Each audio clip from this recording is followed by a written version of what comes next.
¿Es posible alcanzar la cima del éxito sin tener una pizca de talento frente a la cámara? En los años 70, el cine español se llenó de rostros deslumbrantes que, aunque hipnotizaban al público con su belleza, dejaban mucho que desear al abrir la boca o intentar transmitir una emoción real. Hoy vamos a revelar quiénes eran las actrices que, según la crítica y sus propios compañeros, actuaban de forma tan rígida que parecían estatuas de sal. Quédate hasta el final para descubrir qué nombre encabezaba esta lista de falta de expresividad. Suscríbete ahora para más secretos del espectáculo y dinos en los comentarios, ¿qué actriz actual crees que tampoco sabe actuar? Comenzamos. Nadiuska. Nadiuska, cuyo nombre real era Roswitha Bertasha Smith Honchar, se convirtió en el símbolo absoluto del cine de la transición en España. Su belleza era tan impactante que las cámaras parecían adorarla, pero detrás de esa mirada felina y su figura escultural se escondía una limitación interpretativa que los directores de la época sufrían en silencio.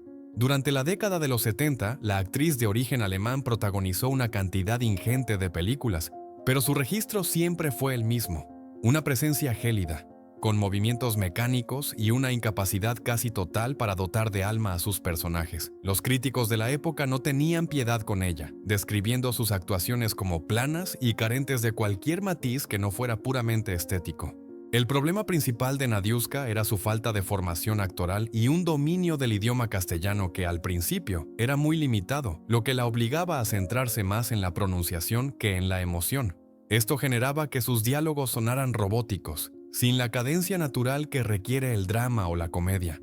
En los sets de rodaje se comentaba que los directores debían repetir las tomas decenas de veces, no para buscar una mejor interpretación, sino simplemente para que la actriz lograra caminar y hablar al mismo tiempo sin parecer una figura de cera.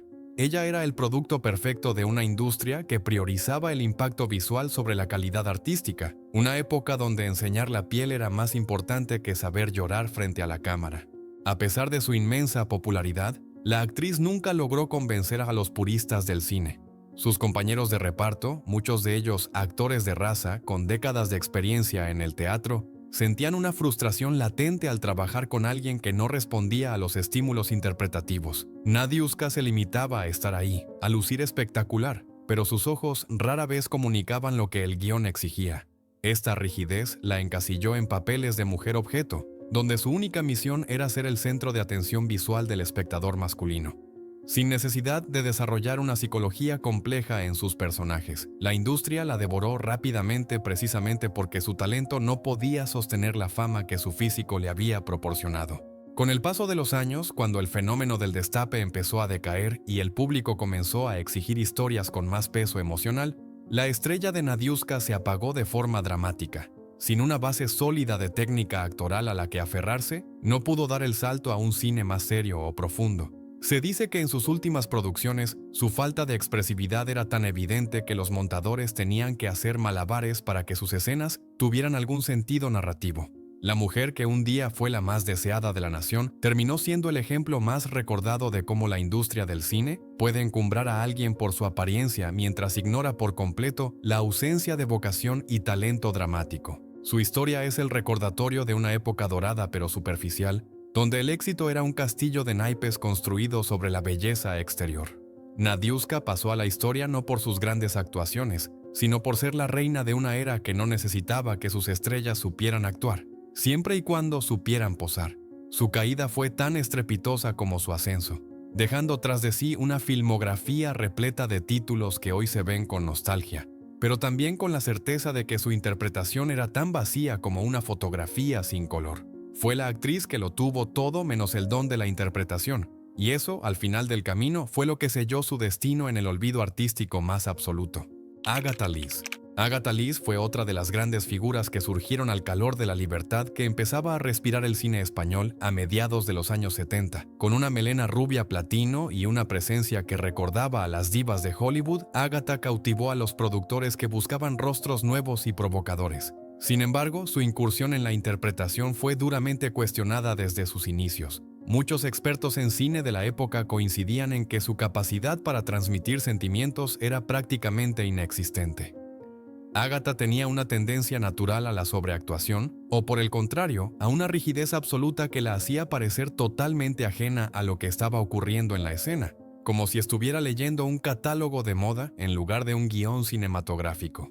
En los rodajes de sus películas más exitosas, los técnicos recordaban que la actriz tenía serias dificultades para cambiar de registro. Si el director le pedía tristeza, ella simplemente bajaba la mirada, y si le pedía alegría, mostraba una sonrisa que muchos tachaban de artificial y forzada. Esta falta de fluidez orgánica hacía que sus personajes resultaran poco creíbles para un público que, aunque la admiraba, empezaba a notar que todas sus actuaciones eran intercambiables. La rubia explosiva del cine español no lograba romper la barrera de la superficialidad, y sus intentos por participar en dramas más serios terminaban siendo objeto de críticas feroces por parte de la prensa especializada, que la acusaba de ser poco más que un maniquí con diálogos. Sus compañeros de trabajo mencionaban que Ágata se preocupaba más por cómo salía su perfil en cámara o por el ajuste de su vestuario que por la profundidad del texto que debía recitar. Esta desconexión con el arte dramático la llevó a ser vista como una actriz de un solo truco, cuya carrera dependía exclusivamente de su imagen juvenil y de la permisividad de los censores de la época. A pesar de haber trabajado con algunos nombres importantes de la dirección, pocos lograron sacar de ella una interpretación que fuera recordada por su calidad. Ella misma parecía consciente de sus limitaciones, refugiándose en personajes que no le exigieran demasiado esfuerzo intelectual ni una entrega emocional que simplemente no podía ofrecer. Con el tiempo, intentó reinventarse y estudió arte dramático para intentar silenciar a quienes la llamaban mediocre, pero la etiqueta de actriz limitada ya estaba grabada a fuego en su carrera. Aunque tuvo momentos de mayor lucidez en el teatro años después, su paso por el cine de los 70 quedó marcado por esa sensación de madera frente al objetivo. Era el ejemplo perfecto de la actriz que es contratada por su capacidad para llenar la pantalla con su físico, pero que la vacía en cuanto intenta dotar de humanidad a sus palabras. La industria la utilizó como un reclamo comercial, y ella aceptó el juego, aunque eso significara ser recordada como una de las artistas menos dotadas de su generación. Al final, Agatha Lees representa esa contradicción de las estrellas de la transición, el éxito masivo unido al desprecio de la crítica.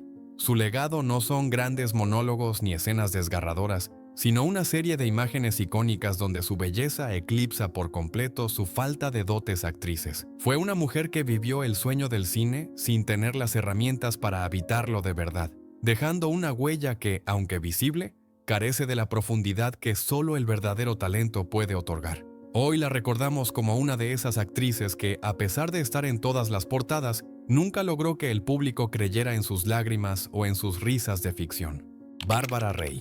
Bárbara Rey, una de las mujeres más deslumbrantes y mediáticas de la España de los años 70, comenzó su andadura en el mundo del espectáculo como una reina de la belleza, y esa misma estela la acompañó durante toda su trayectoria cinematográfica. Su imponente altura y su carisma natural la convirtieron rápidamente en una de las actrices más reclamadas para las producciones comerciales de la época.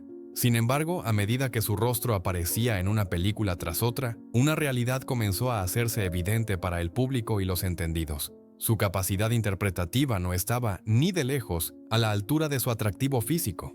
Bárbara poseía una rigidez en pantalla que a menudo convertía escenas que debían ser dramáticas en momentos involuntariamente fríos o incluso cómicos por su falta de naturalidad.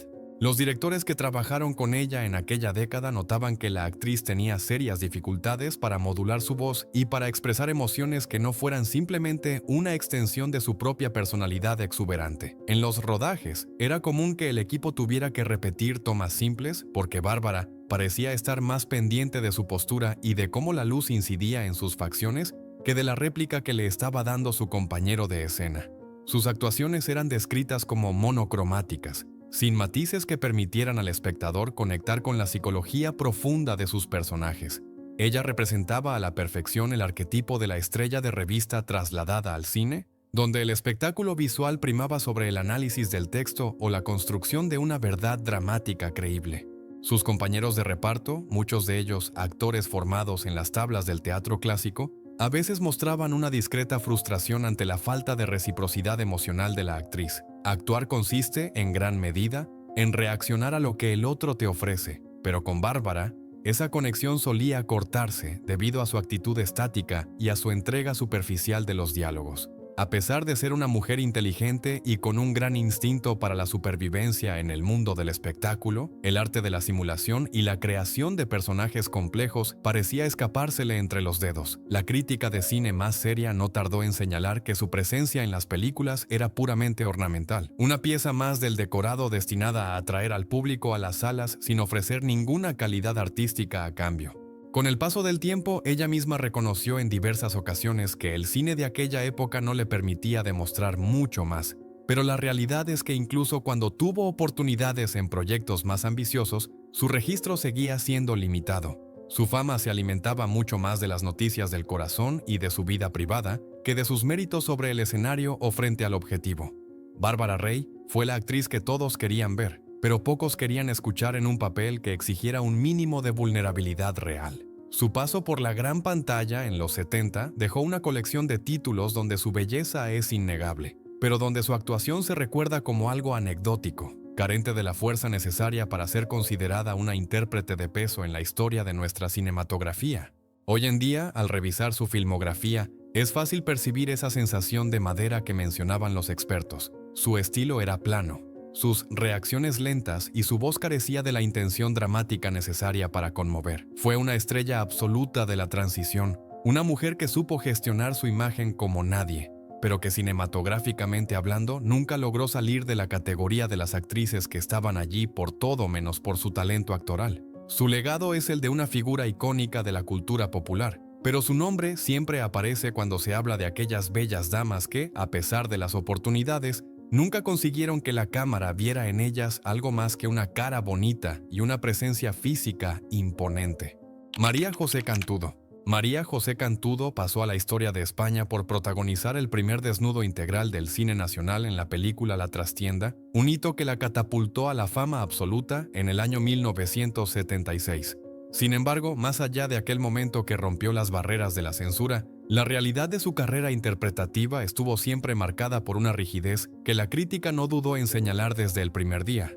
María José era una mujer de una belleza serena y clásica, casi como una muñeca de porcelana, pero esa misma cualidad estática se trasladaba a sus actuaciones, convirtiéndola en una actriz que parecía tener dificultades para mover un solo músculo de la cara cuando la cámara la enfocaba en primer plano. A pesar de que los directores se peleaban por tenerla en sus carteles debido al enorme tirón comercial que poseía, trabajar con ella suponía un reto considerable para conseguir un resultado natural. Sus compañeros de profesión comentaban, siempre con discreción, que Cantudo tenía una forma de recitar sus frases que carecía de la cadencia vital necesaria para hacerlas creíbles. A menudo sonaba monocorde, con un tono de voz que no variaba independientemente de si su personaje estaba sufriendo una tragedia o viviendo una alegría inmensa.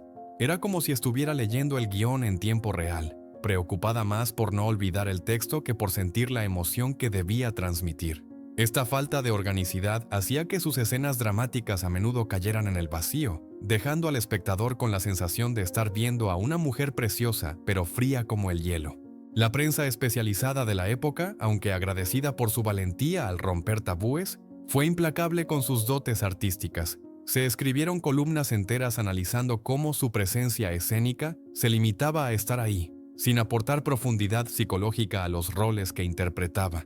María José se tomaba muy en serio su carrera y aspiraba a ser considerada una gran actriz dramática, lo que hacía que su falta de flexibilidad interpretativa fuera aún más evidente. Intentaba abordar papeles complejos que le venían grandes, y el esfuerzo por actuar se notaba demasiado en la pantalla. En lugar de fluir con la historia, se percibía la tensión en sus gestos y la artificialidad en sus miradas, creando una barrera invisible entre ella y el público. Durante los rodajes, los técnicos de sonido y los directores de actores tenían que trabajar intensamente con ella para corregir su dicción y su entonación, que a veces resultaban excesivamente teatrales para el lenguaje íntimo del cine, mientras otras actrices de su generación lograban transmitir mundos enteros con un simple silencio. María José necesitaba verbalizarlo todo y, aún así, la emoción no terminaba de llegar. Su estilo era el de la vieja escuela de las fotonovelas, poses perfectas, iluminación impecable, pero una ausencia total de vida interior en el personaje. La industria la utilizó como un símbolo de libertad sexual y modernidad, pero artísticamente la encasilló rápidamente porque sabían que su registro no daba para mucho más. Con el paso de las décadas, María José Cantudo se ha mantenido como un icono indiscutible de la transición española, pero su legado cinematográfico es revisado hoy con una sonrisa indulgente. Sus películas son testimonio de una época donde la estética primaba sobre el talento real, y ella fue la máxima exponente de esa tendencia. Fue la mujer que abrió las puertas de la libertad visual en España, pero que nunca consiguió abrir las puertas de la emoción en el espectador. Su nombre quedará grabado en los libros de historia, aunque lamentablemente no será en los capítulos dedicados a las grandes interpretaciones, sino en los que hablan de las estrellas que brillaron con luz propia a pesar de actuar con la misma expresividad que una hermosa estatua de mármol. Amparo Muñoz. Amparo Muñoz llegó al mundo del cine con la corona de Miss Universo 1974 sobre su cabeza, un título que la certificaba oficialmente como la mujer más bella del planeta. Sin embargo, esa misma belleza deslumbrante se convirtió en su mayor maldición cuando intentó dar el salto a la gran pantalla en una España sedienta de nuevos mitos eróticos. Los productores de la época, cegados por su fama internacional y su físico perfecto, la lanzaron ante las cámaras sin que ella tuviera la más mínima preparación dramática ni, siendo honestos, una vocación real por la interpretación. El resultado fue una serie de películas donde Amparo lucía espectacular, pero donde su capacidad para actuar era comparable a la de una figura de escaparate, hermosa, inmóvil y carente de vida interior. La crítica cinematográfica de los años 70 fue feroz con ella desde su debut. Se decía que su presencia en pantalla era magnética siempre y cuando no tuviera que hablar o expresar una emoción compleja. En el momento en que el guión exigía llanto, ira o pasión, la malagueña se quedaba paralizada, atrapada en la rigidez de quien ha aprendido a posar para los fotógrafos pero no a vivir la vida de otro personaje. Sus movimientos eran estudiados y mecánicos, heredados de las pasarelas de los concursos de belleza, lo que impedía cualquier tipo de naturalidad en sus escenas. Para el público, verla era un deleite visual, pero escucharla recitar sus líneas era una experiencia que rompía por completo la magia del cine, revelando a una joven inexperta que estaba allí únicamente por su rostro y no por su talento. Un detalle que muchos en la industria comentaban con cierta malicia era la frecuencia con la que su voz tenía que ser doblada o manipulada en postproducción debido a su falta de dicción y entonación dramática. Incluso con su propia voz, el tono solía ser plano y monótono, incapaz de seguir el ritmo emocional que marcaban sus compañeros de reparto, actores de oficio que a menudo se veían obligados a llevar todo el peso de la escena sobre sus hombros. Amparo era consciente de estas limitaciones, lo que aumentaba su inseguridad en los rodajes, haciéndola parecer aún más tensa y distante ante el objetivo. Se convirtió en el arquetipo de la mujer florero, de la transición, un adorno de lujo que decoraba las películas pero que no aportaba absolutamente nada a la narrativa dramática. Los directores del Destape la utilizaron sin piedad, explotando su imagen física hasta la saciedad mientras ignoraban su falta de herramientas interpretativas. No se molestaban en dirigirla o en enseñarle, simplemente le pedían que estuviera guapa y que mirara a la cámara con seducción. Esta falta de dirección artística provocó que Amparo nunca evolucionara durante esa década, repitiendo una y otra vez el mismo papel de chica ingenua y deseable, sin matices ni profundidad. En los círculos más elitistas del teatro y el cine de autor, su nombre era sinónimo de intrusismo profesional, el ejemplo perfecto de cómo la industria priorizaba la estética comercial sobre la calidad artística. A pesar de que con los años su vida personal trágica y sus problemas de salud le dieron un aura de muñeca rota que generó cierta empatía, sus trabajos de los años 70 siguen siendo difíciles de defender desde un punto de vista actoral. En películas que fueron taquillazos absolutos, su actuación se limitaba a una sucesión de poses estáticas y miradas vacías, que no lograban transmitir lo que sucedía en la trama. Fue una víctima de su propio éxito físico, una mujer empujada a ser estrella de cine sin tener madera de actriz, lo que la condenó a ser recordada en esa época como la reina de la belleza, que, lamentablemente, ante la cámara de cine, tenía la misma expresividad que las estatuas de mármol a las que tanto se parecía. Amparo Muñoz fue el rostro de una década, pero nunca su alma interpretativa. Susana Estrada. Susana Estrada no fue simplemente una actriz, sino un fenómeno sociológico que sacudió los cimientos de la moralidad en la España de finales de los años 70. Sin embargo, si analizamos su paso por el cine estrictamente desde el punto de vista interpretativo, nos encontramos ante uno de los casos más evidentes de falta de talento dramático que se recuerdan en la industria. Susana era una mujer de una audacia inigualable, capaz de desnudarse en público o de hablar de temas tabú con una naturalidad pasmosa, pero esa soltura desaparecía por completo en cuanto el director gritaba acción y ella tenía que encarnar a un personaje ficticio. Su registro era prácticamente inexistente, no actuaba, simplemente estaba allí, recitando frases con una monotonía que rozaba lo hipnótico por su falta de matices emocionales. El origen de este problema radicaba en que Susana provenía del mundo de las fotonovelas, un género muy popular en aquella época que consistía en narrar historias a través de fotografías estáticas con bocadillos de texto. En ese formato, donde solo importaba la pose y la expresión congelada, ella era la reina indiscutible. Pero el cine es movimiento y es voz, y ahí es donde sus carencias quedaban expuestas de forma cruel. En la gran pantalla, sus gestos resultaban exageradamente teatrales o, por el contrario, totalmente inexpresivos, como si estuviera esperando a que el fotógrafo disparara el flash en lugar de vivir la escena. Sus diálogos sonaban mecánicos, leídos de memoria y sin la más mínima intención dramática, lo que hacía que cualquier intento de seriedad en la trama se desmoronara en cuestión de segundos. Los críticos de cine de la época, que a menudo despreciaban el género del destape, utilizaban a Susana Estrada como el ejemplo perfecto de la decadencia artística del momento. Se escribieron reseñas mordaces donde se señalaba que su capacidad para transmitir sentimientos era comparable a la de un mueble de diseño. Bonito de mirar, pero carente de alma. En las películas que protagonizó, que fueron auténticos éxitos de taquilla por el morbo que generaba su figura, se puede observar cómo los directores intentaban minimizar sus líneas de diálogo, centrando la atención de la cámara en su físico para disimular su nula capacidad para la oratoria.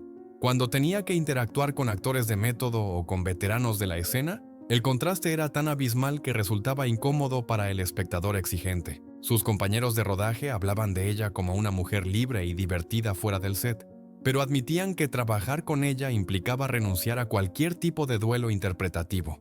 Susana no escuchaba para responder, sino que esperaba su turno para soltar su frase, lo que rompía el ritmo natural de las conversaciones fílmicas. Su voz, a menudo carente de proyección y modulación, no ayudaba a construir personajes creíbles. Era la musa de la libertad sexual. Sí, pero como actriz era considerada un verdadero tronco, alguien que se movía por el escenario con la rigidez de quien no sabe qué hacer con las manos si no está sosteniendo un cigarrillo o una copa de forma seductora.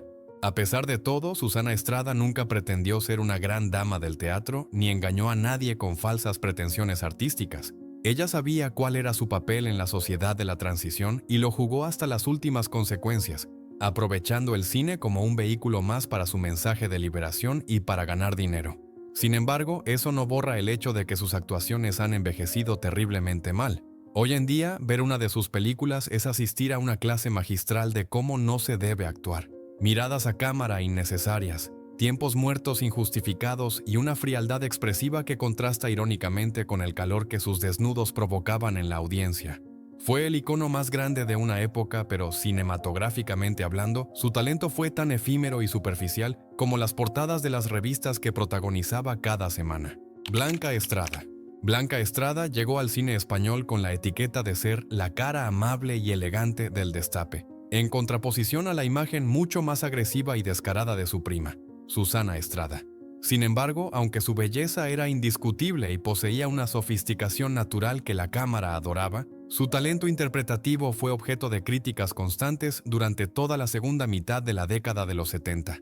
Blanca era la mujer con la que todos los españoles soñaban casarse, pero lamentablemente también era la actriz con la que ningún director de prestigio soñaba trabajar si lo que buscaba era una interpretación desgarradora y llena de matices.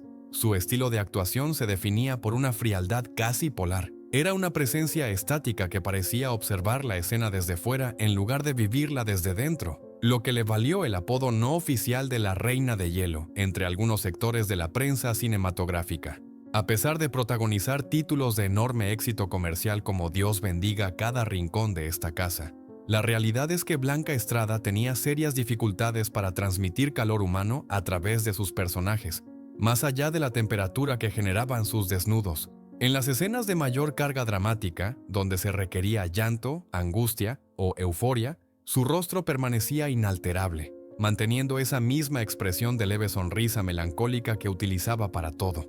Sus compañeros de reparto, actores que a menudo venían de la dura escuela del teatro itinerante, notaban esa barrera invisible. Actuar con ella era, según describían algunos en privado, como lanzar una pelota contra una pared acolchada. No había rebote, no había una energía de vuelta que permitiera construir un diálogo vivo y orgánico. Blanca recitaba sus frases con corrección, sí, pero sin esa chispa vital que diferencia a una actriz de una simple lectora de guiones. Uno de los mayores problemas que señalaban los críticos de la época era su voz y su dicción. A menudo sonaba monótona, carente de los picos de intensidad necesarios para mantener la atención del espectador en una trama larga. Mientras que su físico gritaba pasión y deseo, su forma de hablar transmitía una calma y una distancia que rompían por completo la credibilidad de sus personajes apasionados. Era una contradicción andante, la mujer objeto de deseo que, al abrir la boca, enfriaba el ambiente con una interpretación plana y excesivamente contenida. En una industria que en aquellos años 70 se movía por las vísceras y el instinto, la rigidez académica de Blanca resultaba anacrónica y, para muchos, aburrida. Se la acusaba de estar más pendiente de no despeinarse o de mantener su perfil bueno ante el objetivo que de ensuciarse las manos con las emociones reales del guión. Los directores del Destape, conscientes de estas limitaciones pero necesitados de su tirón taquillero, optaban a menudo por simplificar sus tramas o rodearla de secundarios cómicos muy histriónicos para compensar su falta de energía. Ella funcionaba como el punto de anclaje visual, la estatua hermosa alrededor de la cual giraba el caos de la película, pero rara vez era el motor de la acción dramática. Esta utilización de su imagen terminó por quemar su carrera mucho antes de lo esperado. Blanca, que era una mujer inteligente y culta, probablemente se dio cuenta de que el cine la estaba utilizando como un maniquí de lujo y que, interpretativamente, no estaba logrando romper el techo de cristal que su propia belleza había construido. Sus intentos por hacer papeles más serios no fueron recibidos con entusiasmo, ya que el público y la crítica ya la habían encasillado como una cara bonita sin fondo dramático. Al final de la década, su presencia se fue diluyendo hasta su retirada definitiva. Un movimiento que muchos interpretaron como una huida de un medio que le exigía mostrar mucho cuerpo y poco talento. Blanca Estrada pasó a la historia como una de las musas indiscutibles de la transición, pero su legado actoral es prácticamente nulo en términos de calidad interpretativa. Hoy en día, sus películas se revisan como documentos sociológicos de una época, pero es difícil encontrar una sola escena suya que se estudia en las escuelas de interpretación como ejemplo de buen hacer. Fue la dama elegante del cine de consumo, la mujer que aportó clase al desnudismo, pero que lamentablemente interpretó la mayoría de sus papeles con la misma expresividad con la que una modelo posa para un pintor, quieta, bella y absolutamente silenciosa en su interior. Myrta Miller. Myrta Miller fue, sin lugar a dudas, la mujer fatal por excelencia del cine español de los años 70, una actriz de origen argentino que inundó las pantallas con una presencia física arrolladora y una mirada felina que intimidaba a los propios protagonistas masculinos. Sin embargo, detrás de esa fachada de mujer poderosa y de carácter fuerte, se escondía una intérprete con unas limitaciones dramáticas que la crítica de la época no se cansó de señalar, película tras película. Myrta rodó docenas de títulos en aquella década, abarcando desde el terror de bajo presupuesto hasta la comedia más disparatada. Pero su registro actoral parecía ser siempre el mismo, una rigidez facial y corporal que le impedía transmitir cualquier emoción que no fuera la ira o la seducción fría. Para los expertos, ver a Myrta en pantalla era como ver a una hermosa estatua de hielo que se movía por el decorado sin que nada de lo que ocurriera a su alrededor pareciera afectarle realmente. El gran problema que arrastraba esta actriz era su nula capacidad para la naturalidad. En un cine que empezaba a buscar la verdad de la calle y el realismo sucio de la transición, Myrta Miller seguía actuando con los códigos del cine de género más antiguo, donde la pose lo era todo. Sus compañeros de reparto comentaban a menudo que la actriz tenía únicamente dos expresiones faciales, una de seriedad absoluta y otra de enfado contenido. No existían los matices en su repertorio. No sabía reír con franqueza ante la cámara ni llorar con una tristeza creíble. Esta falta de flexibilidad la encasilló rápidamente en papeles de villana, de amante despechada o de mujer misteriosa. Roles que no requerían una gran profundidad psicológica y que le permitían mantener esa máscara de inexpresividad que se convirtió en su sello de identidad involuntario. En los rodajes, los directores se encontraban con una actriz disciplinada pero mecánicamente repetitiva. Se cuenta que si se le pedía que variara la intención de una frase o que suavizara un gesto, Mirtha tenía serias dificultades para salir de su zona de confort, volviendo una y otra vez a la misma entonación dura y al mismo movimiento ensayado.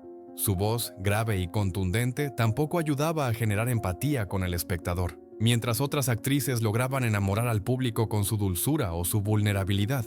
Mirtha generaba una distancia insalvable. Parecía estar siempre recitando un discurso en lugar de manteniendo una conversación, lo que hacía que sus escenas románticas resultaran particularmente frías y carentes de cualquier química real, pareciendo más un trámite contractual que un acto de pasión cinematográfica. La industria del cine español de los años 70, voraz y rápida, la utilizó hasta la saciedad precisamente por esa imagen de dureza que proyectaba, perfecta para el cine de terror de Paul Naschy o las comedias de enredo donde hacía de contraparte seria al gracioso de turno. Sin embargo, nadie se llamaba a engaño. No la contrataban por su talento para la metamorfosis interpretativa.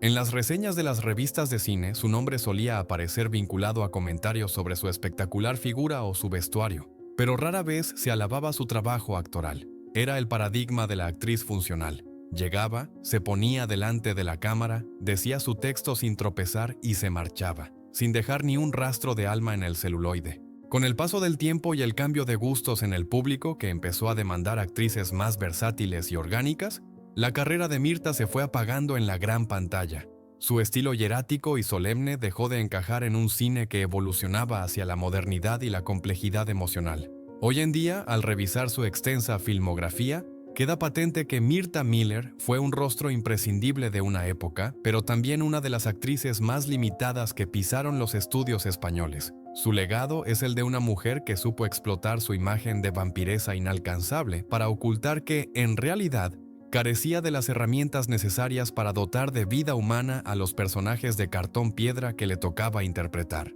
Jenny Lada. Jenny Lada fue una de las sonrisas más incombustibles y reconocibles de la comedia española durante la transición. Una mujer cuya melena pelirroja y curvas de vértigo se convirtieron en parte del paisaje habitual de las películas de Mariano Ozores y del dúo Esteso y Pajares. Sin embargo, a pesar de su inmensa simpatía y de caer bien a todo el mundo por su carácter afable, la realidad es que sus dotes interpretativas eran objeto de debate constante entre los críticos y los profesionales del sector.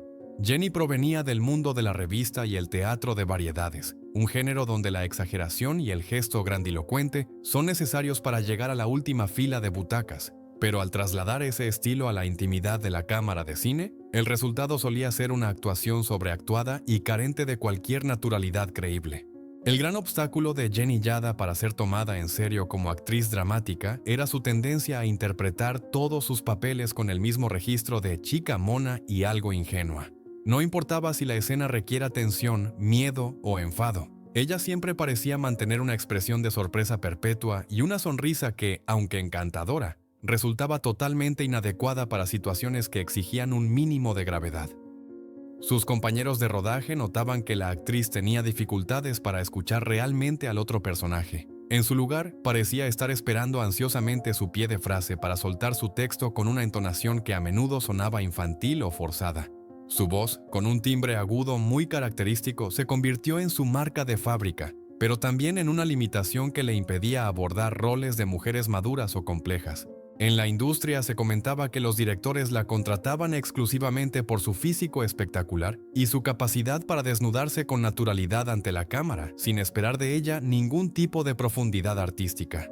Jenny era la decoración perfecta para las comedias de enredo de finales de los años 70 y principios de los 80, pero en cuanto se le daba un monólogo o una escena con peso narrativo, la película parecía detenerse. Se la acusaba de ser un busto parlante, una actriz que se limitaba a recitar sin sentir, moviéndose por el set con la coreografía aprendida de una vedette, pero sin la vida interior de un personaje real. Esta falta de matices hacía que sus intervenciones resultaran planas, como si estuviera leyendo una lista de la compra en lugar de participando en una historia de ficción. A pesar de trabajar en decenas de producciones, Jenny Lada nunca mostró una evolución interpretativa significativa. Mientras otras compañeras de su generación intentaban formarse o buscar papeles que las retaran, Ella parecía cómoda en su rol de eterna secundaria sexy. Los críticos más duros de la época señalaban que su presencia en pantalla era la prueba de que el cine español de aquel momento había bajado el listón de la calidad hasta el suelo, permitiendo que cualquiera con una buena figura pudiera llamarse actriz.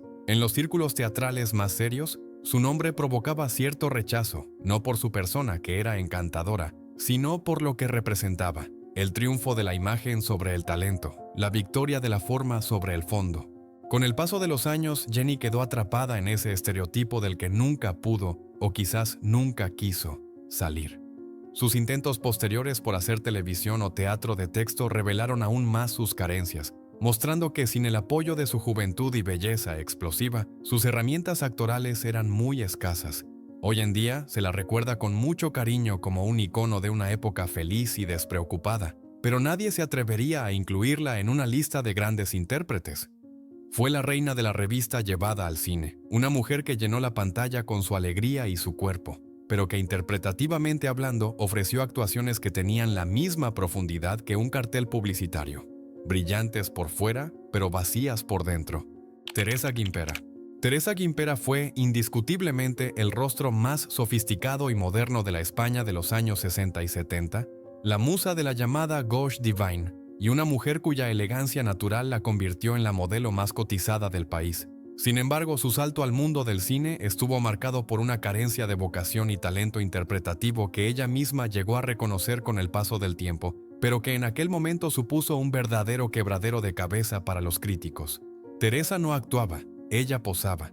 Su presencia ante la cámara se caracterizaba por una frialdad extrema, una rigidez corporal heredada de las sesiones de fotografía de moda y una inexpresividad facial que le valió el título no oficial de la mujer de hielo del cine español.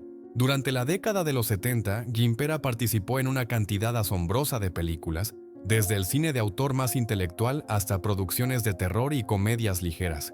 En todas ellas, su registro era idéntico: una belleza distante, hierática y absolutamente inmutable. Los directores la buscaban por su físico, que representaba a la mujer europea y liberada que España quería ser, pero a la hora de rodar escenas que requerían calor humano o conflicto emocional, se encontraban con un muro. Sus compañeros de reparto relataban que Teresa parecía estar siempre preocupada por no arrugar el vestido o por mantener el ángulo perfecto de su rostro, olvidando por completo que debía encarnar a un ser humano con sentimientos. Un aspecto fundamental para entender su falta de naturalidad era que, en la inmensa mayoría de sus películas, su voz fue doblada por actrices de doblaje profesionales. Esto se debía a que su dicción y su capacidad para entonar las frases con intención dramática eran prácticamente nulas. Cuando se escuchaba su voz real, el resultado era monótono y falto de ritmo, lo que obligaba a los productores a sustituirla en postproducción para salvar la credibilidad del personaje. Esto creó una extraña desconexión en el espectador.